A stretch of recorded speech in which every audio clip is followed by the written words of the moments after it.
मैं बनना चाहूँ जैसा पर शायद सपनों में, मैं उड़ना चाहूँ जैसा पर शायद सपनों में।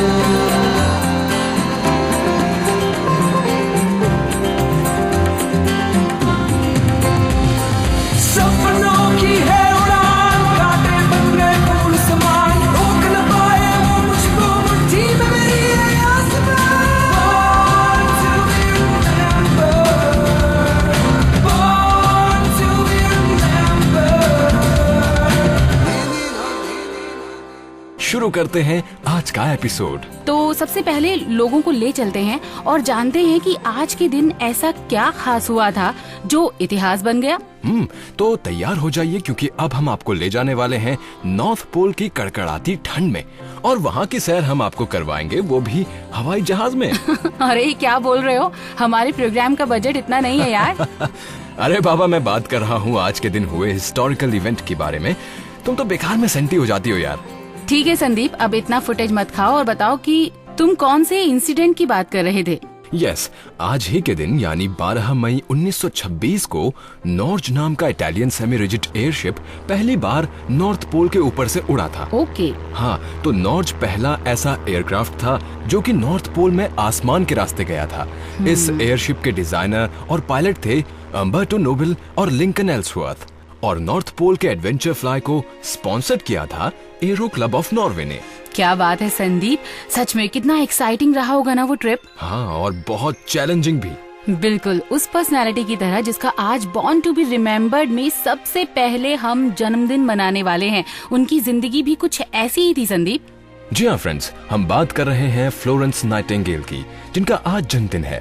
12 मई 1820 को इटली के बेहद खूबसूरत शहर फ्लोरेंस में ब्रिटिश वेल्थी फैमिली में विलियम एडवर्ड नाइटिंगेल और फैनी नाइटिंगेल के घर एक खूबसूरत सी बच्ची का जन्म हुआ, जिसका नाम उन्होंने अपने शहर फ्लोरेंस पर ही रखा, फ्लोरेंस नाइटिंगेल। और ये बच्ची जब बड़ी हुई तो एक बहुत ही शानो शौकत से भरी जिंदगी, जहाँ दुनिया का हर आराम मौजूद था, उसको छोड़कर उसने लोगों की सेवा में अपनी जिंदगी गुजारने का फैसला किया। पर संदीप, उनकी जिंदगी के सफर पर आगे बढ़ने से पहले मुझे लगता है हमें ये तो जान ही लेना चाहिए कि फ्लोरेंस बचपन में कैसी थी। हाँ, क्यों नहीं भाई, फ्लोरेंस नाइटिंगेल बचपन में बाकी बच्चों से बिल्कुल अलग थी संदीप। एक शांत और समझदार बच्ची, बिल्कुल मेरी तरह। Good joke. वैसे हम बात फ्लोरेंस नाइटिंगेल के बचपन की कर रहे थे बबीता। ओह हाँ, तुम्हें पता है संदीप, फ्लोरेंस की शुरू की पढ़ाई घर पर ही हुई और उनके टीचर कोई और नहीं बल्कि उनके कौन? फादर थे। अच्छा। जिनसे उन्होंने न सिर्फ अलग अलग सब्जेक्ट्स जैसे मैथ्स, हिस्ट्री और फिलॉसफी के बारे में जाना, बल्कि कई भाषाएं जैसे लैटिन, जर्मन, ग्रीक, फ्रेंच और इटालियन भी सीखी। हाँ, और उस वक्त के बाकी अपर मिडिल क्लास फैमिलीज की तरह ही फ्लोरेंस के माता पिता ने भी उनके लिए अच्छे भविष्य की कल्पना ही की थी। लेकिन संदीप, फ्लोरेंस किसी आम इंसान की जिंदगी जीने इस दुनिया में तो बिल्कुल भी नहीं आई थी। वो तो ऊपर वाले का एक फरिश्ता बनकर इस दुनिया में आई थी। और संदीप, कहा जाता है कि जब फ्लोरेंस 17 साल की थी, उस वक्त उन्हें ऐसा लगा कि ऊपर वाले ने उन्हें कोई संदेश भेजा है कि वो इस दुनिया के लोगों की सेवा के लिए आई हैं। बिल्कुल, ईश्वर के इसी संदेश को मानते हुए फ्लोरेंस ने नर्सिंग को अपना प्रोफेशन चुना। जाहिर सी बात थी, उनके इस फैसले की वजह से उन्हें परिवार का विरोध भी सहना पड़ा, क्योंकि उस दौर में नर्सिंग को वर्किंग क्लास की नौकरी समझा जाता था। लेकिन मन में लोगों की सेवा का फैसला कर चुकी यंग फ्लोरेंस ने इन सब विरोधों के बावजूद, इन सब विरोधों को अनदेखा करते हुए नर्सिंग स्कूल में दाखिला ले लिया और नर्स के तौर पर काम करना शुरू कर दिया। Very good. वैसे हम अपने लिसनर्स को बता दें संदीप कि इसी दौरान एक वो वक्त भी आया जिसने इस युवा नर्स को इतिहास के पन्नों में दर्ज होने का मौका दिया।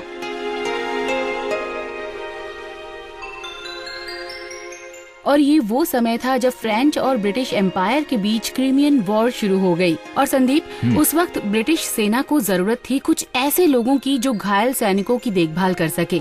और इस काम के लिए जो लोग सबसे पहले आगे आए, उनमें फ्लोरेंस का नाम भी था। क्या बात है। और उस वक्त बबीता, मैं बता दूं आपको कि किसी को भी अंदाजा नहीं था कि ये आम सी नर्स आगे चलकर नर्सिंग को ही नई पहचान देगी। क्या बात है। क्रिमियन वॉर के दौरान फ्लोरेंस ने रात दिन एक करके घायल सैनिकों की देखभाल की। इसका अंदाजा इसी से लगाया जा सकता है कि वो रात रात भर फ्लोरेंस लैंप लेकर पूरी छावनी का चक्कर लगाया करती थी। हाँ, कि कहीं किसी घायल जरूरतमंद सैनिक को इसकी जरूरत तो नहीं। और क्या आपको पता है लिसनर्स, इसीलिए उन्हें the lady with the lamp भी कहा जाता था। सच में संदीप, दुनिया में बहुत ही कम लोग ऐसे होते हैं जिन्हें खुद से ज्यादा दूसरों के लिए जीने में सुकून मिलता है। तो दोस्तों, कुछ ऐसी ही थी फ्लोरेंस नाइटिंगेल। और पता है लिसनर्स, अगर मैं एक बात और बताऊं तो उन्होंने ही मॉडर्न नर्सिंग की नींव रखी। और जहां पहले नर्सिंग को सिर्फ वर्किंग क्लास का काम समझा जाता था, वहीं फ्लोरेंस की पहल पर नर्सिंग को एक नोबल प्रोफेशन की तरह देखा जाने लगा। और आगे चलकर फ्लोरेंस नाइटिंगेल ने कई नर्सिंग स्कूल शुरू किए और आज तो दुनिया भर में न जाने कितने ही नर्सिंग स्कूल मानवता की इस मूर्ति के नाम पर है। क्या बात है संदीप। वैसे संदीप, एक नर्स के तौर पर तो हमने फ्लोरेंस नाइटिंगेल से अपने लिसनर्स को मिलवा दिया है, लेकिन मुझे लगता है कि अब बारी है कि हम अपने लिसनर्स को ये भी बता दें कि फ्लोरेंस स्टैटिस्टिक्स में भी माहिर थी। हाँ, बिल्कुल सही कहा तुमने। अपने सुनने वालों को हम यहाँ बता दें कि फ्लोरेंस नाइटिंगेल को न सिर्फ स्टैटिस्टिक्स में इंटरेस्ट था, बल्कि स्टैट्स की दुनिया में भी कुछ बड़े काम उनके नाम पर हैं। बिल्कुल फ्रेंड्स, फ्लोरेंस नाइटिंगेल के बारे में ये भी कहा जाता है कि उन्होंने ही ग्राफिकल रिप्रेजेंटेशन ऑफ स्टैटिस्टिक्स, जिसे पोलर एरिया डायग्राम के नाम से भी जाना जाता है, इस फील्ड में भी उन्होंने काफी काम किया। सही मायनों में महान थी फ्लोरेंस नाइटिंगेल।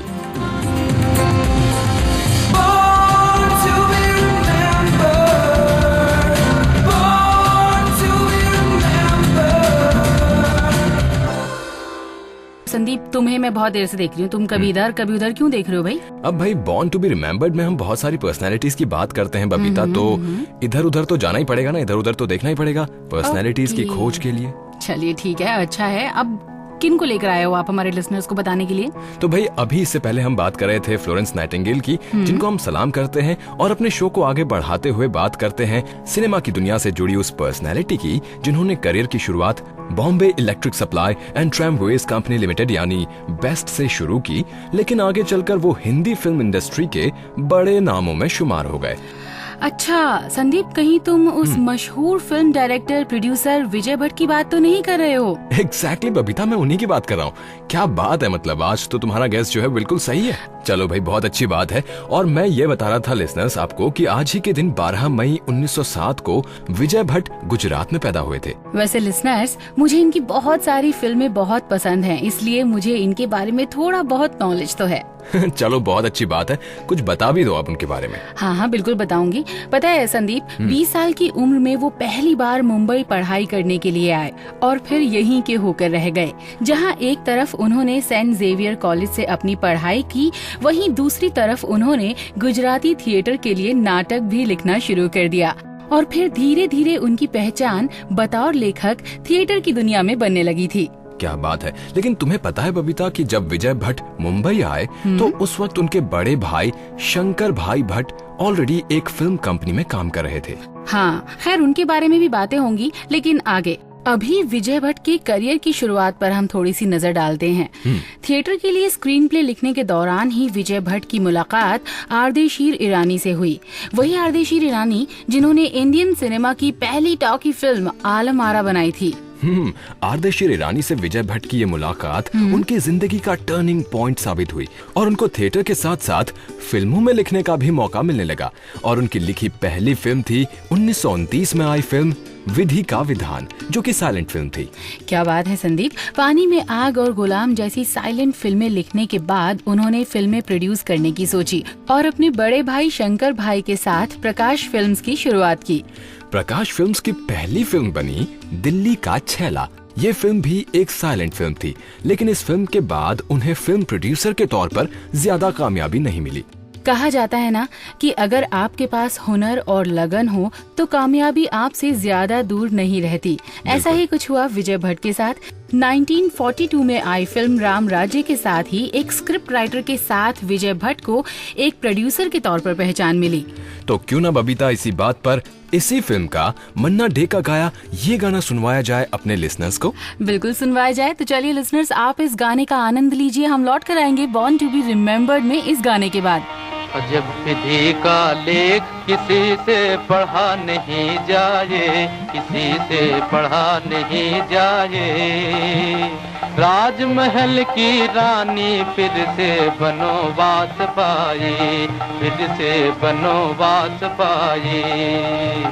वह देही को त्याग दुखी प्रभु मन ही मन होवे, दुखी प्रभु मन ही मन होवे। कंद मूल फल खाए कुशा के आसन पर सोवे, कुशा के आसन पर सोवे। दिन रात सिया की याद न भूले पल भी रघुराई, न भूले पल भी रघुराई।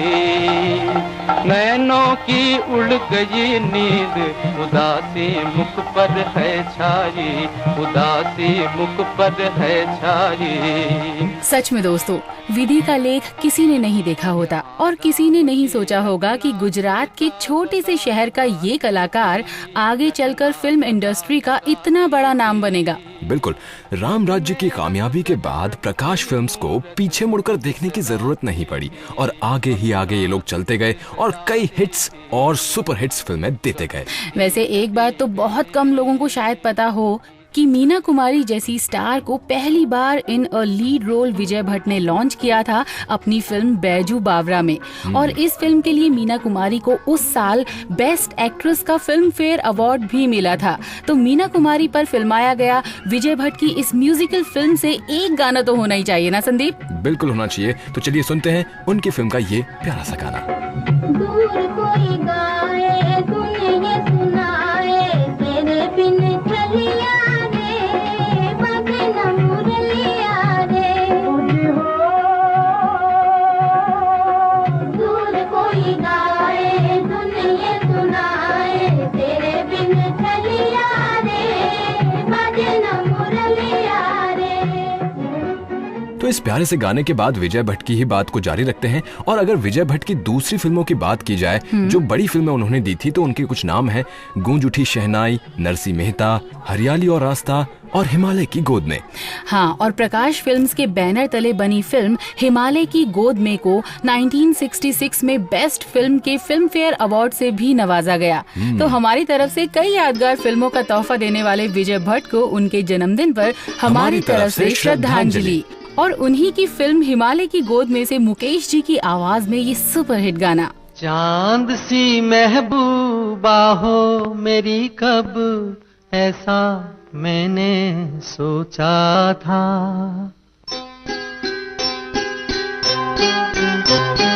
हाँ तुम बिल्कुल वैसी हो जैसा मैंने सोचा था। चांद सी महबूबा हो मेरी, कब ऐसा मैंने सोचा था। हाँ तुम बिल्कुल वैसी हो जैसा मैंने सोचा था।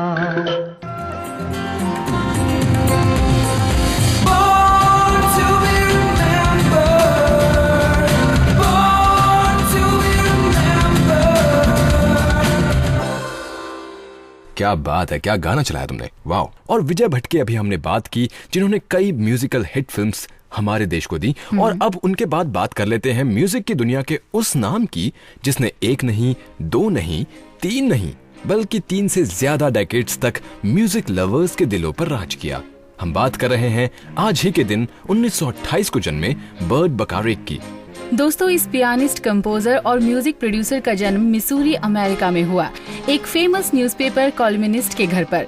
बचपन से संगीत और उसके सुर छोटे से बर्ट को भाने लगे थे और यही वजह थी कि उन्होंने म्यूजिक की फॉर्मल ट्रेनिंग मैकगिल यूनिवर्सिटी से ली और बर्ट ने अपने म्यूजिक के पैशन को प्रोफेशन बनाने का फैसला किया। और तुम्हें पता है संदीप, म्यूजिकल प्रोफेशन की शुरुआत उन्होंने अमेरिकन आर्मी बैंड से की बतौर पियानिस्ट। पियानिस्ट होने के साथ साथ बर्ट ने म्यूजिक कंपोज करना और सॉन्ग राइटिंग करना भी शुरू कर दिया था। तो ऐसे शुरू हुआ बर्ट बकारेक का म्यूजिकल सफर। हाल डेविड और बर्ट की जोड़ी ने आगे चलकर कई म्यूजिकल ब्लॉकबस्टर्स दिए और उन्हीं में से एक गाना संदीप अब हम अपने लिसनर्स को सुनवाने वाले हैं। The look of love is in your eyes, a look your smile can't disguise. the look of love. It's saying so much more than just words could ever say. And what my heart has heard, well, it takes my breath away.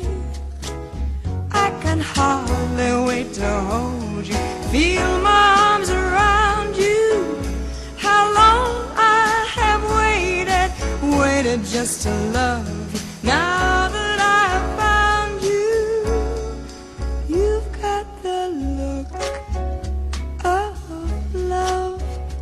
It's on your face, the look, the time can't erase. दोस्तों, Burt ने living together, one amazing night और promises जैसे कई album दिए। इसके अलावा फिल्मों जैसे कैसीनो रॉयल और आफ्टर द फॉक्स जैसी फिल्मों का साउंड ट्रैक भी कंपोज किया।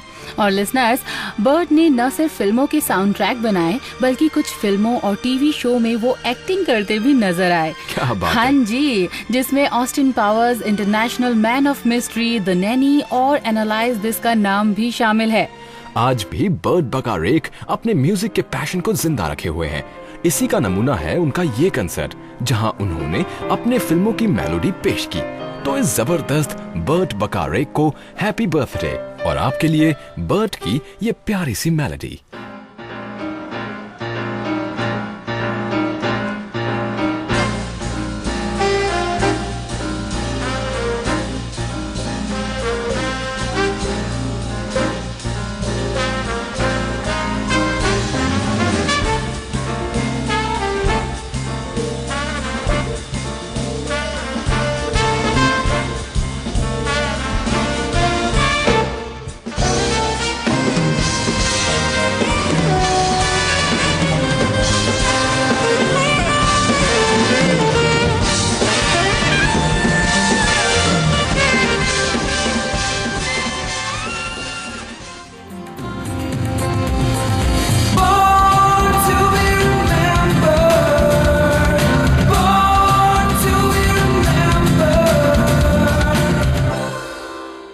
लिसनर्स, आप सुन रहे हैं born to be remembered Babita और संदीप के साथ। और मैं संदीप से भी एक बात शेयर करना चाहूंगी। हाँ। पता है संदीप, जब मैं छोटी थी ना, तो मुझे स्केटिंग करना बड़ा पसंद था।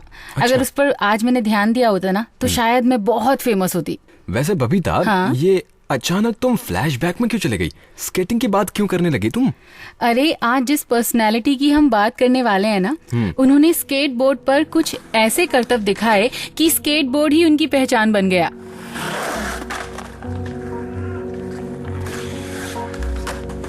देखो बबीता, अब पहेलियां बूझना बंद करो और साफ साफ बताओ कि तुम किसकी बात कर रही हो।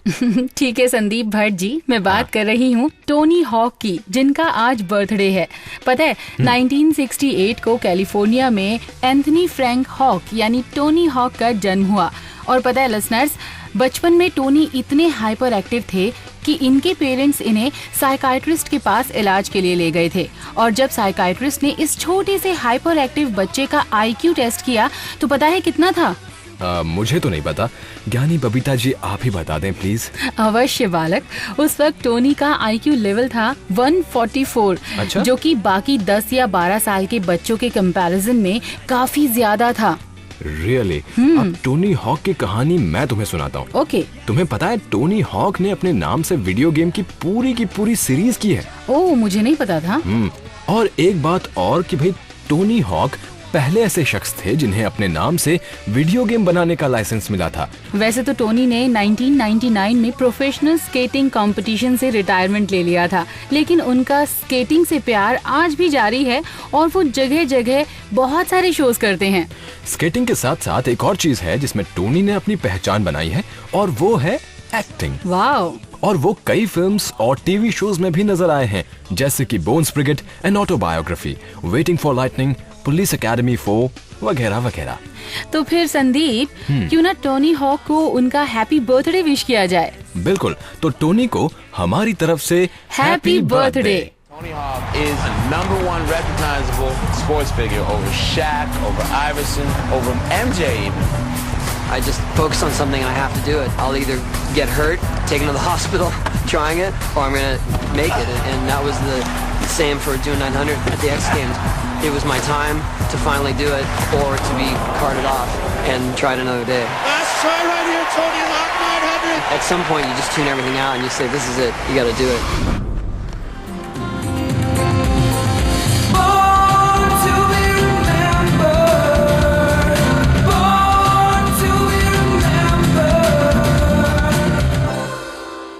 चलो जी, अब टाइम हो गया है अपने लिसनर्स को गुड बाय बोलने का। तो लिसनर्स, आज के लिए हमें दीजिए इजाजत। Take care, good bye.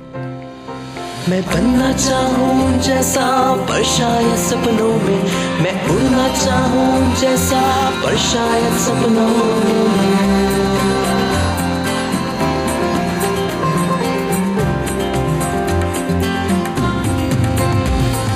सपनों की है उड़ान, कांटे बन गए फूल समान, रोक न पाए वो मुझको मुट्ठी में मेरी है आसमान। Born to be remembered, born to be remembered। इस कार्यक्रम के कार्यकारी निर्माता जैनेंद्र सिंह,